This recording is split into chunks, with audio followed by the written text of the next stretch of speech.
एक बार एक बिल्ली थी। वो बहुत ही चालाक और चौकस थी और उसकी इसी चालाकी और चौकसी को देखकर चूहे भी सावधान हो गए थे।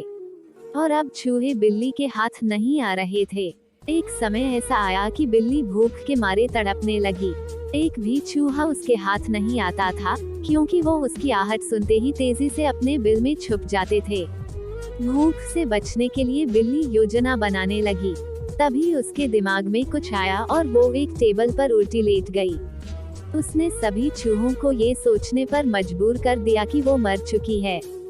सारे चूहे बिल्ली को ऐसे लेटा हुआ अपने बिल से ही देख रहे थे। उन्हें पता था कि बिल्ली बहुत चालाक है, इसलिए उनमें से कोई भी चूहा अपने बिल से बाहर नहीं आया। लेकिन बिल्ली भी हार मानने वालों में से नहीं थी। वो बहुत देर तक उसी टेबल पर उल्टी लेटी रही।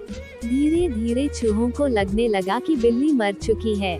वो जश्न मनाते हुए अपने बिल से निकलने लगे। चूहे जैसे ही बिल्ली की टेबल के पास पहुँचे, उसने उछलकर 2 चूहे पकड़ लिए। इस तरह बिल्ली ने इस बार तो अपने पेट को भर लिया, लेकिन चूहे अब और भी ज्यादा सतर्क हो गए। 2 चूहे खाने के बाद बिल्ली दोबारा भूख से तड़पने लगी, क्योंकि चूहे अब बिल्कुल भी लापरवाही नहीं बरतना चाहते थे। इस बार पेट भरने के लिए एक बार फिर बिल्ली को योजना बनानी थी, लेकिन इस बार छोटी योजना काम नहीं आने वाली थी। इसलिए बिल्ली ने अब खुद को पूरे आटे से ढक लिया। चूहों ने सोचा कि वह आटा है और उसे खाने के लिए आ गए, लेकिन एक बूढ़े चूहे ने उन्हें रोक दिया। उसने ध्यान से आटा देखा तो उसे उसमें बिल्ली का आकार दिखने लगा। तभी बूढ़े चूहे ने हल्ला मचाना शुरू किया। उसने कहा, सब अपने बिल में चले जाओ, यहाँ आटे में बिल्ली छुपी है। बूढ़े चूहे की बात सुनकर सारे चूहे अपने बिल में चले गए।